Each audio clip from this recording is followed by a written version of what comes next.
ትንቢተ አሞጽ ምዕራፍ 1 በቴቁሔ ከላም ጠባቂዎች መካከል የነበረ አሞጽ በይሁዳ ንጉሥ በዖዝያን ዘመን በእስራኤልም ንጉሥ በዮአስ ልጅ በኢዮርብዓም ዘመን የምድር መናወጥ ከሆነበቱ ከ2 ዓመት በፊት ስለ እስራኤል ያየው ቃል ይህ ነው። እንዲህም አለ። እግዚአብሔር በጽዮን ሆኖ ድምፁን ከፍ አድርጎ ይጮኻል፣ በኢየሩሳሌምም ሆኖ ቃሉን ይሰጣል። የእረኞችም ማሰማሪያዎች ያለቅሳሉ፣ የቀርሜሎስም ራስ ይደርቃል። እግዚአብሔር እንዲህ ይላል፣ ገለዓድን በብረት መንኰራኵር አይሂደዋልና ስለ 3 ወይም ስለ 4 የደማስቆ ኃጢአት መቅሰፍቴን ከማድረግ አልመለስም። በአዛሄል ቤት እሳትን እሰድዳለሁ፣ የወልደ አዴርንም አዳራሾች ትበላለች። የደማስቆንም መወርወሪያ ሰብራለሁ፣ ተቀማጮችንም ከአዌን ሸለቆ አጠፋለሁ፣ በትር የያዘውንም ከኤደን ቤት አጠፋለሁ። የሶርያም ሕዝብ ወደ ቂር ይማረካል ይላል እግዚአብሔር። እግዚአብሔር እንዲህ ይላል፣ ለኤዶምያስ አሳልፈው ይሰጧቸው ዘንድ ምርኮኞችን ሁሉ ማርከዋልና ስለ 3 ወይም ስለ 4 የጋዛ ኃጢአት መቅሰፍቴን ከማድረግ አልመለስም። በጋዛ ቅጥር ላይ እሳትን እሰድዳለሁ፣ አዳራሾቿንም ትበላለች። ተቀማጮችን ከአዛጦን አጠፋለሁ፣ በትር የያዘውንም ከአስቀሎና አጠፋለሁ። ከፍልስጤማውያንም የቀሩት ይጠፋሉ ይላል እግዚአብሔር። እግዚአብሔር እንዲህ ይላል፣ ምርኮኞቹን ሁሉ ለኤዶምያስ አሳልፈው ሰጥተዋልና የወንድሞችንም ቃል ኪዳን አላሰቡምና ስለ 3 ወይም ስለ 4 የጢሮስ ኃጢአት መቅሰፍቴን ከማድረግ አልመለስም። በጢሮስ ቅጥር ላይ እሳትን እሰድዳለሁ፣ አዳራሾቿንም ትበላለች።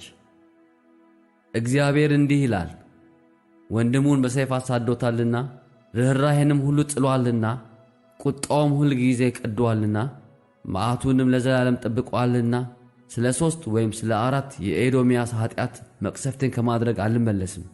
በቴማን ላይ እሳትን እሰድዳለሁ፣ የባሶራንም አዳራሾች ትበላለች። እግዚአብሔር እንዲህ ይላል፣ ዳርቻቸውን ያሰፉ ዘንድ የገለዓድን እርግዞች ቀደዋልና ስለ 3 ወይም ስለ 4 የአሞን ልጆች ኃጢአት መቅሰፍቴን ከማድረግ አልመለስም። በረባት ቅጥር ላይ እሳትን አነዳለሁ፣ በሰልፍም ቀን በጩኸት በአውሎ ነፋስም ቀን በሁከት አዳራሾቿን ትበላለች። ንጉሣቸውም ከአለቆቹ ጋር በአንድነት ይማረካል ይላል እግዚአብሔር።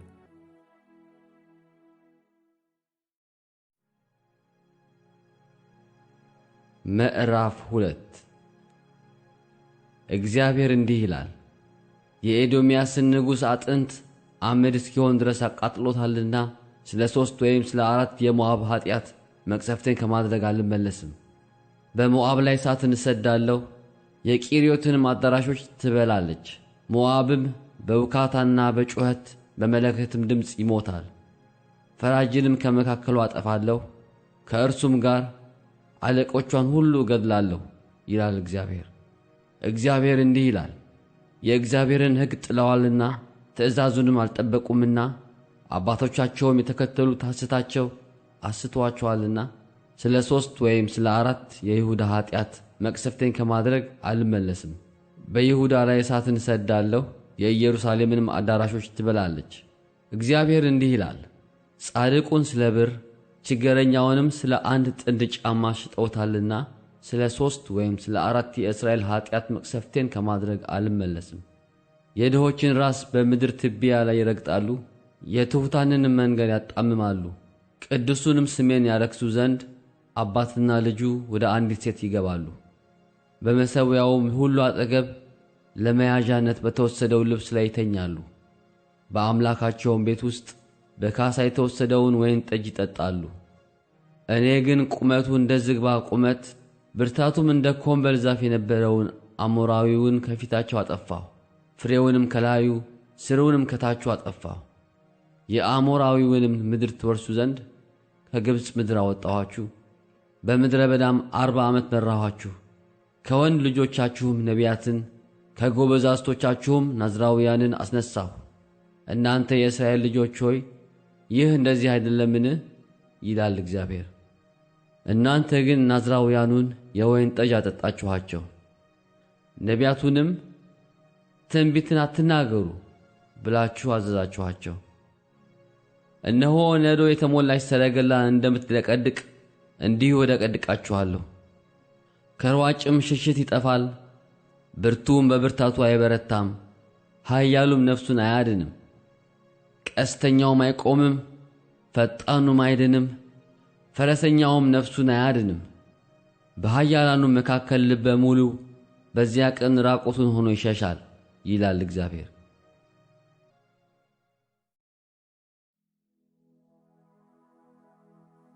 ምዕራፍ 3 የእስራኤል ልጆች ሆይ እግዚአብሔር በእናንተ ከግብፅ ምድር ባወጣሁት ወገን ሁሉ ላይ የተናገረውን ይህን ቃል ስሙ።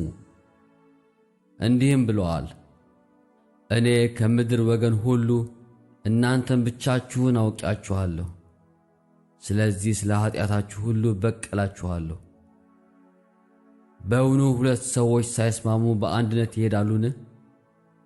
ወይስ አንበሳ የሚነጥቀው ነገር ሳያገኝ በጫካ ውስጥ ያገሳልን? ወይስ የአንበሳ ደቦል አንዳች ሳይዝ በመደቡ ሆኖ ይጮኻልን? ወይስ ወፍ አጥማጅ ከሌለው በምድር ላይ በወጥመድ ይያዛልን? ወይስ ወስፈንጠር አንዳች ሳይዝ ከምድር ይፈነጠራልን? ወይስ በከተማ ውስጥ መለከት ሲነፋ ሕዝቡ አይፈራምን? ወይስ ክፉ ነገር በከተማ ላይ የመጣ እንደሆነ ያደረገው እግዚአብሔር አይደለምን? በእውነት ጌታ እግዚአብሔር ምስጢሩን ለባሪያዎቹ ለነቢያት ካልነገረ በቀር ምንም አያደርግም። አንበሳው አገሳ፣ የማይፈራ ማን ነው? ጌታ እግዚአብሔር ተናገረ፣ ትንቢት የማይናገር ማን ነው? በአዛጦን አዳራሾችና በግብፅ ምድር አዳራሾች አውሩና በሰማርያ ተራሮች ላይ ተሰብሰቡ። በውስጧም የሆነውን ታላቁን ውካታ በመካከላዋም ያለውን ግፍ ተመልከቱ በሉ። ግፍንና ቅሚያን በአዳራሾቻቸው የሚያከማቹት ቅን ነገርን ያደርጉ ዘንድ አያውቁም፣ ይላል እግዚአብሔር። ስለዚህ ጌታ እግዚአብሔር እንዲህ ይላል፣ በምድሪቱ ዙሪያ ጠላት ይመጣል፣ ብርታትሽንም ከአንቺ ያወርዳል፣ አዳራሾችሽም ይበዘበዛሉ።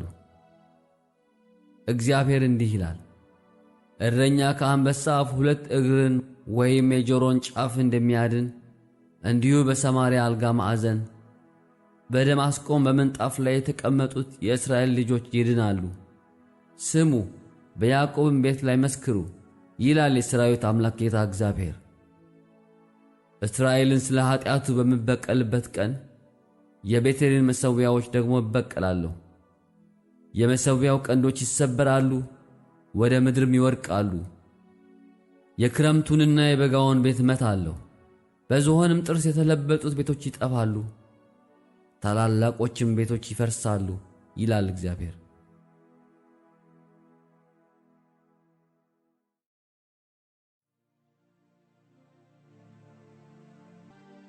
ምዕራፍ 4 በሰማርያ ተራራ የምትኖሩ ድሆችንም የምትበድሉ ችጋረኞችንም የምታስጨንቁ ጌቶቻቸውንም አምጡ እንጠጣ የምትሉ እናንተ የባሳን ላሞች ሆይ ይህን ቃል ስሙ። ጌታ እግዚአብሔር እናንተን በሰልፍ ዕቃ ቅሬታችሁንም በመቃጥን የሚወስዱበት ቀን እነሆ በላያችሁ ይመጣል ብሎ በቅዱስነቱ ምሏል። እያንዳንዳችሁ በየፊታችሁ በተነደለ ስፍራ ትወጣላችሁ፣ በሬማንም ትጣላላችሁ፣ ይላል እግዚአብሔር። የእስራኤል ልጆች ሆይ ይህን ወዳችኋልና ወደ ቤቴል ኑና ኃጢአትን ስሩ፣ ወደ ጌልገላ ኑና ኃጢአትን አብዙ። በየማለዳውም መሥዋዕታችሁን በየሦስተኛውም ቀን አስራታችሁን አቅርቡ።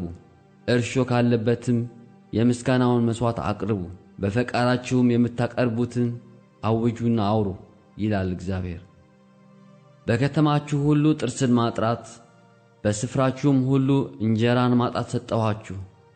እናንተ ግን ወደ እኔ አልተመለሳችሁም፣ ይላል እግዚአብሔር። መከር ሳይደርስ ገና ከ3 ወር በፊት ዝናብ ከለከልኋችሁ። በአንድም ከተማ ላይ አዘነብሁ፣ በሌላውም ከተማ ላይ እንዳይዘንብ አደረግሁ። በአንድ ወገን ዘነበ፣ ያልዘነበበትም ወገን ደረቀ። የ2 ወይም የ3 ከተሞች ሰዎች ወደ አንዲት ከተማ ውሃ ይጠጡ ዘንድ ሄዱ፣ ነገር ግን አልረኩም። እናንተ ግን ወደ እኔ አልተመለሳችሁም ይላል እግዚአብሔር።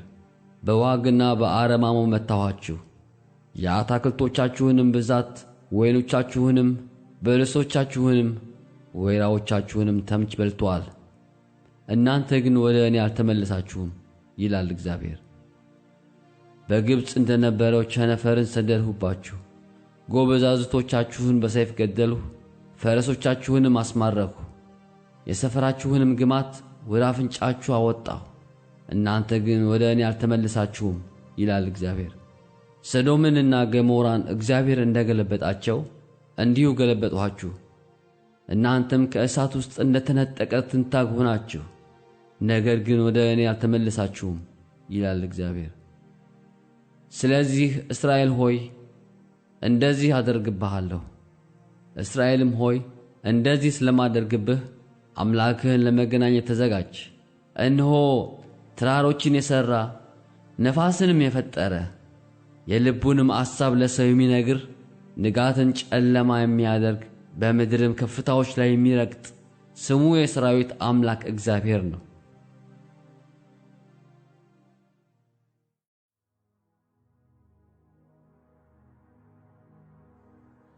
ምዕራፍ 5 የእስራኤል ቤት ሆይ በእናንተ ላይ ለሙሾ የማነሳውን ይህን ቃል ስሙ። የእስራኤል ድንግል ወደቀች፣ ከእንግዲህም ወዲህ አትነሳም። በምድሯ ላይ ተጣለች፣ የሚያስነሳትም የለም። ጌታ እግዚአብሔርም እንዲህ ይላልና 1000 ከሚወጣባት ከተማ 100 ይቀርላታል፣ 100ም ከሚወጣባት ከተማ ለእስራኤል ቤት 10 ይቀርላታል። እግዚአብሔርም ለእስራኤል ቤት እንዲህ ይላልና እኔን ፈልጉ በሕይወትም ትኖራላችሁ። ነገር ግን ጌልገላ ፈጽሞ ትማረካለችና ቤቴልም ከንቱ ትሆናለችና ቤቴልን አትፈልጉ። ወደ ጌልገላም አትግቡ፣ ወደ ቤርሳቤህም አትለፉ። በዮሴፍ ቤት እሳት እንዳትቃጠል በቤቴል የሚያጠፋትም ሳይኖር እንዳትበላ እግዚአብሔርን ፈልጉ በሕይወትም ትኖራላችሁ። ፍርድን ወደ እሬት የምትለውጡ ጽድቅንም በምድር ላይ የምትጥሉ እናንተ ሆይ 7ቱን ከዋክብትና ኦሪዮን የተባለውን ኮከብ የፈጠረውን የሞትን ጥላ ወደ ንጋት የሚለውጠውን ቀኑንም በሌሊት የሚያጨልመውን የባሕሩንም ውኆች ጠርቶ በምድር ፊት ላይ የሚያፈሳቸውን አምባውም እንዲፈርስ በብርቱ ላይ የድንገት ጥፋት የሚያመጣውን ፈልጉ። ስሙ እግዚአብሔር ነው። በበሩ አደባባይ የሚገሥጸውን ጠሉ፣ እውነትም የሚናገረውን ተጸየፉ። ድሃውንም ደብድባችኋልና የስንዴውንም ቀረጥ ከእርሱ ወስዳችኋልና ከተጠረበ ድንጋይ ቤቶችን ሠርታችኋል፣ ነገር ግን አትቀመጡባቸውም። ያማሩ የወይን ቦታዎች ተክላችኋል፣ ነገር ግን ከወይን ጠጃቸው አትጠጡም። ጻድቁን የምታስጨንቁ ጉቦንም የምትቀበሉ በበሩም አደባባይ የችጋረኛውን ፍርድ የምታጣምሙ እናንተ ሆይ በደላችሁ እንዴት እንደበዛ ኀጢአታችሁም እንዴት እንደጸና እኔ ያውቃለሁና። ስለዚህ ክፉ ዘመን ነውና በዚያ ዘመን አስተዋይ የሚሆን ዝም ይላል። በሕይወት ትኖሩ ዘንድ መልካሙን እንጂ ክፉን አትፈልጉ። እንዲሁም እናንተ እንደተናገራችሁ የሠራዊት አምላክ እግዚአብሔር ከእናንተ ጋር ይሆናል። ክፉውን ጥሉ፣ መልካሙንም ውደዱ። በበሩም አደባባይ ፍርድን አጽኑ። ምናልባት የሠራዊት አምላክ እግዚአብሔር ለዮሴፍ ቅሬታ ይራራ ይሆናል። ስለዚህ ጌታ የሠራዊት አምላክ እግዚአብሔር እንዲህ ይላል፣ በየአደባባዩ ሁሉ ላይ ዋይታ ይሆናል፣ በየመንገዱም ሁሉ ላይ ወዮ ወዮ ይባላል። ገበሬዎቹም ወደ ልቅሶ፣ አልቃሾቹም ወደ ዋይታ ይጠራሉ። በመካከልህ አልፋለሁና በወይኑ ቦታ ሁሉ ልቅሶ ይሆናል ይላል እግዚአብሔር። የእግዚአብሔርን ቃል ለምትፈልጉ ወዮላችሁ! የእግዚአብሔርን ቃል ለምን ትፈልጋላችሁ? ጨለማ ነው እንጂ ብርሃን አይደለም። ከአንበሳ ፊት እንደሸሸ ድብም እንዳገኘው ሰው ወይም ወደ ቤት ገብቶ እጁን በግድግዳ ላይ እንዳስደገፈና እባብ እንደነደፈው ሰው ነው። የእግዚአብሔር ቀን ብርሃን ሳይሆን ጨለማ አይደለምን? ጸዳል የሌለውም ድቅድቅ ጨለማ አይደለምን? ዓመት በዓላችሁን ጠልቼዋለሁ፣ ተጸይፌውማለሁ። የተቀደሰውም ጉባኤያችሁ ደስ አያሰኘኝም። የሚቃጠለውን መሥዋዕታችሁና የእህሉን ቁርባናችሁን ብታቀርቡልኝም እንኳ አልቀበለውም። ለምስጋና መሥዋዕት የምታቀርቡልኝን የሰቡትን እንስሶች አልመለከትም። የዝማሬህንም ጩኸት ከእኔ ዘንድ አርቅ፣ የመሰንቆህንም ዜማ አላድምጥም። ነገር ግን ፍርድ እንደ ውሃ ጽድቅም እንደማይደርቅ ፈሳሽ ይፍሰስ። የእስራኤል ቤት ሆይ በውኑ በምድረ በዳ 40 ዓመት ሙሉ መሥዋዕትንና ቁርባንን አቅርባችሁልኛልን? ለራሳችሁም የሠራችኋቸውን ምስሎች የሞሎክን ድንኳንና የአምላካችሁን የሬፋን ኮከብ አነሳችሁ። ስለዚህ ከደማስቆ ወደዚያ አስማርካችኋለሁ ይላል ስሙ የሰራዊት አምላክ የተባለ እግዚአብሔር።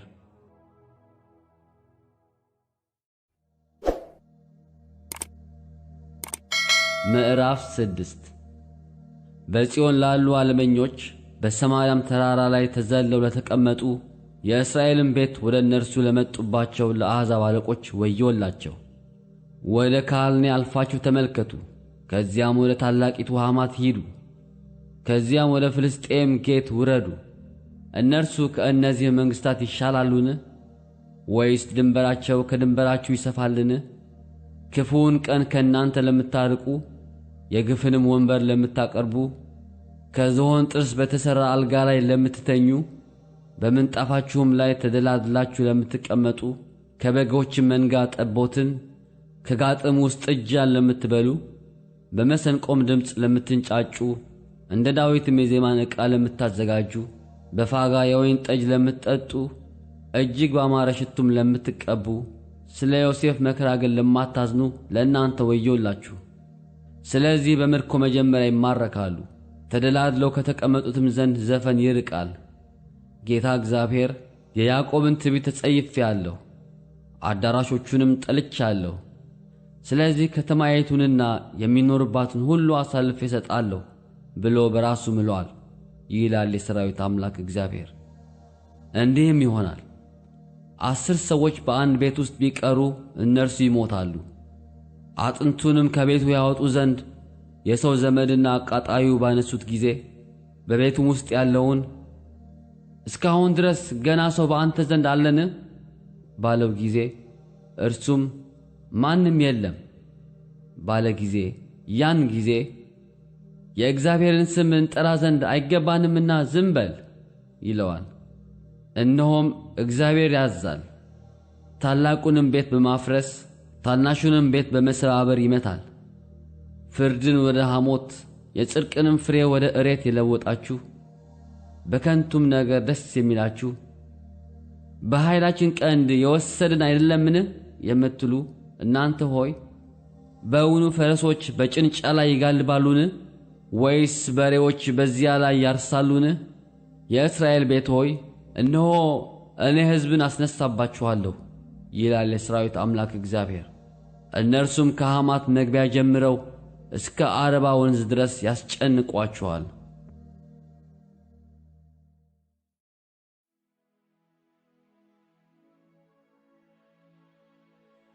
ምዕራፍ 7 ጌታ እግዚአብሔር እንዲህ አሳየኝ። እነሆም የኋለኛው ሣር በሚበቅልበት መጀመሪያ ላይ አንበጣን ፈጠረ። እነሆም ከንጉሡ አጨዳ በኋላ የበቀለ የገቦ ነበረ። የምድሩንም ሣር በልተው ከጨረሱ በኋላ እኔ ጌታ እግዚአብሔር ሆይ ይቅር እንድትል እለምንሃለሁ፣ ያዕቆብ ታናሽ ነውና እንዴት ይቆማል አልሁ። እግዚአብሔርም ስለዚህ ነገር ተጸጸተ። ይህ አይሆንም ይላል እግዚአብሔር። ጌታ እግዚአብሔርም እንዲህ አሳየኝ። እነሆም ጌታ እግዚአብሔር በእሳት ለመፍረድ ጠራ፣ እርሷም ታላቁን ቀላይና ምድርን በላች። እኔም ጌታ እግዚአብሔር ሆይ እንድትተው እለምንሃለሁ፣ ያዕቆብ ታናሽ ነውና እንዴት ይቆማል አልሁ። እግዚአብሔርም ስለዚህ ነገር ተጸጸተ። ይህ ደግሞ አይሆንም ይላል ጌታ እግዚአብሔር። እንዲህም አሳየኝ። እነሆም ጌታ ቱንቢውን ይዞ በቱንቢ በተሠራ ቅጥር ላይ ቆሞ ነበር። እግዚአብሔርም አሞጽ ሆይ የምታየው ምንድር ነው አለኝ።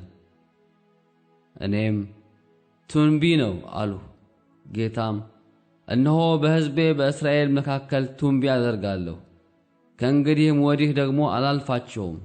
የይስሐቅም የኮረብታው መስገጃዎች ይፈርሳሉ፣ የእስራኤልም መቅደሶች ባድማ ይሆናሉ፣ በኢዮርብዓምም ቤት ላይ በሰይፍ እነሳለሁ አለ።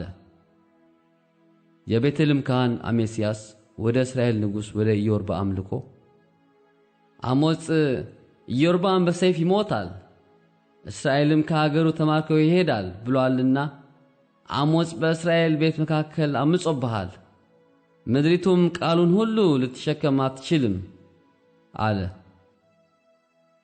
አሜስያስም አሞጽን ባለ ራእዩ ሆይ ሂድ፣ ወደ ይሁዳ ምድር ሽሽ፣ በዚያም እንጀራን ብላ፣ በዚያም ትንቢትን ተናገር። ነገር ግን ቤቴል የንጉሥ መቅደስና የመንግሥት ቤት ናትና ከእንግዲህ ወዲህ በዚህ ደግሞ ትንቢት አትናገር አለው። አሞጽ መልሶ አሜስያስን አለው፣ እኔ ላም ጠባቂና ወርካ ለቃሚ ነኝ እንጂ ነቢይ ወይም የነቢይ ልጅ አይደለሁም። እግዚአብሔርም በጎቹን ከመከተል ወሰደኝ። እግዚአብሔርም ሂድ፣ ለሕዝቤም ለእስራኤል ትንቢት ተናገር አለኝ። አሁንም የእግዚአብሔርን ቃል ስማ። አንተ በእስራኤል ላይ ትንቢት አትናገር፣ በይስሐቅም ቤት ላይ አትስበክ ብለሃል። ስለዚህ እግዚአብሔር እንዲህ ይላል፣ ሚስትህ በከተማይቱ ውስጥ ጋለሞታ ትሆናለች፣ ወንዶችና ሴቶች ልጆችህም በሰይፍ ይወድቃሉ፣ ምድርህም በገመድ ትከፈላለች። አንተም በረከሰች ምድር ትሞታለህ፣ እስራኤልም ከምድሩ ተማርኮ ይሄዳል።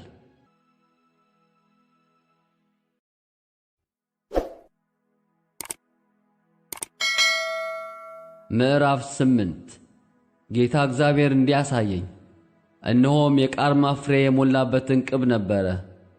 እርሱም አሞጽ ሆይ የምታየው ምንድር ነው አለኝ። እኔም የቃርማ ፍሬ የሞላበት እንቅብ ነው አልሁት። እግዚአብሔርም አለኝ፣ ፍጻሜ በሕዝቤ በእስራኤል ላይ መጥቶአል፣ ከእንግዲህ ወዲህ ደግሞ አላልፋቸውም። የመቅደሱ ዝማሬ በዚያ ቀን ዋይታ ይሆናል ይላል ጌታ እግዚአብሔር። የሰዎችም ሬሳ ይበዛል፣ በስፍራውም ሁሉ በዝምታ ይጣላል። ችጋረኛውን የምትውጡ የአገሩንም ድሃ የምታጠፉ እናንተ ሆይ እህልን እንሸጥ ዘንድ መባቻው መቼ ያልፋል? የኢፍ መስፈሪያውንም እያሳነስን ሰቅሉንም እያበዛን በሐሰተኛም ሚዛን እያታለልን ድሃውን በብር ችጋረኛውንም በአንድ ጥንድ ጫማ እንገዛ ዘንድ የስንዴውንም ግርድ እንሸጥ ዘንድ ስንዴውን እንድንሸምት ሰንበት መቼ ያልፋል የምትሉ እናንተ ሆይ ይህን ስሙ። እግዚአብሔር በያዕቆብ ክብር እንዲህ ብሎ ምሎአል፣ ሥራቸውን ሁሉ ለዘላለም ምንም አልረሳም። በውኑ ምድሪቱ ስለዚህ ነገር አትናወጥምን? በእርሷም የሚኖር ሁሉ አያለቅስምን? ሙላዋም እንደ ወንዙ ትነሳለች፣ እንደ ግብጽም ወንዝ ትነሳለች፣ ደግሞም ትወርዳለች። በዚያም ቀን ፀሐይ በቀትር እንድትገባ አደርጋለሁ ይላል ጌታ እግዚአብሔር። በብርሃንም ቀን ምድሩን አጨልማለሁ። ዓመት በዓላችሁንም ወደ ልቅሶ ዝማሪያችሁንም ወደ ዋይታ ለውጣለሁ። ማቅንም በወገብ ሁሉ ራስ ምንጨትንም በሁሉ ላይ አመጣለሁ። እንደ አንድያ ልጅም ልቅሶ ፍጻሜውንም እንደ መራራ ቀን አድርገዋለሁ። እነሆ በምድር ላይ ራብን የምሰድበት ቀን ይመጣል ይላል ጌታ እግዚአብሔር። እርሱም የእግዚአብሔርን ቃል ከመስማት እንጂ እንጀራን ከመራብና ውሃን ከመጠማት አይደለም። ከባሕርም እስከ ባሕር ድረስ ከሰሜን እስከ ምስራቅ ድረስ ይቅበዘበዛሉ። የእግዚአብሔርን ቃል ለመሻት ይሯሯጣሉ፣ አያገኙትምም። በዚያ ቀን መልካካሞች ደናግል ጎበዛዝትን በጥም ይዝላሉ። በሰማርያ ኃጢአት የሚምሉና ዳን ሆይ ሕያው አምላክህን ደግሞ ሕያው የቤርሳቤህን መንገድ ብለው የሚምሉ እነርሱ ይወድቃሉ፣ ደግሞም አይነሱም።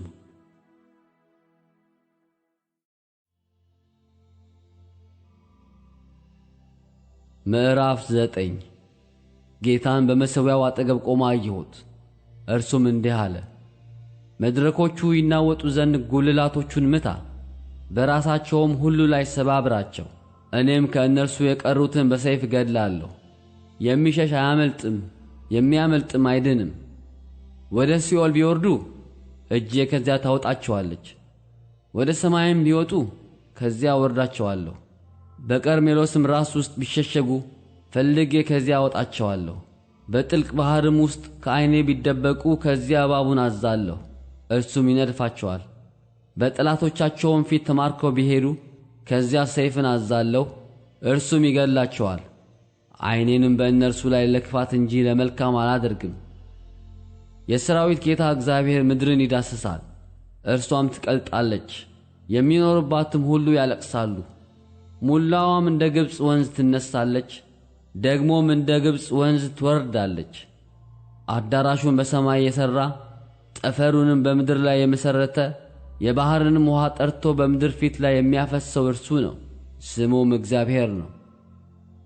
የእስራኤል ልጆች ሆይ እናንተ ለእኔ እንደ ኢትዮጵያ ልጆች አይደላችሁምን? ይላል እግዚአብሔር። እስራኤልን ከግብፅ ምድር ፍልስጤማውያንንም ከከፍቶር ሶርያውያንንም ከቂር አላወጣሁምን? እነሆ የጌታ የእግዚአብሔር ዐይኖች በኀጢአተኛ መንግሥት ላይ ናቸው፣ ከምድርም ፊት አጠፋታለሁ። ነገር ግን የያዕቆብን ቤት ፈጽሜ አላጠፋም ይላል እግዚአብሔር።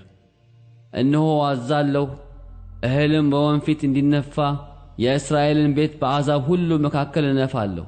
ነገር ግን አንዲት ቅንጣት በምድር ላይ አትወድቅም።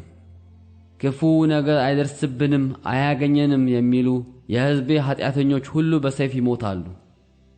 በዚያ ቀን የወደቀችውን የዳዊትን ድንኳን አነሳለሁ፣ የተናደውንም ቅጥሯን እጠግናለሁ፣ የፈረሰውንም አድሳለሁ፣ እንደ ቀደመውም ዘመን እሠራታለሁ። ይኸውም የኤዶምያስን ቅሬታ ስሜም የተጠራባቸውን አሕዛብን ሁሉ ይወርሱ ዘንድ ነው ይላል ይህን የሚያደርግ እግዚአብሔር። እነሆ አራሹ አጫጁን ወይን ጠማቂውም ዘሪውን የሚያገኝበት ወራት ይመጣል ይላል እግዚአብሔር። ተራሮችም በተሃውን የወይን ጠጅ ያንጠባጥባሉ፣ ኮረብቶችም ሁሉ ይቀልጣሉ። የሕዝቤን የእስራኤልን ምርኮ መልሳለሁ፣ የፈረሱትንም ከተሞች ሰርተው ይቀመጡባቸዋል። ወይንንም ይተክላሉ፣ የወይን ጠጅንም ይጠጣሉ፣ አታክልትንም ያበጃሉ፣ ፍሬዋንም ይበላሉ። በምድራቸውም እተክላቸዋለሁ፣ ከእንግዲህም ወዲህ ከሰጠኋቸው ከምድራቸው አይነቀሉም ይላል አምላክህ እግዚአብሔር።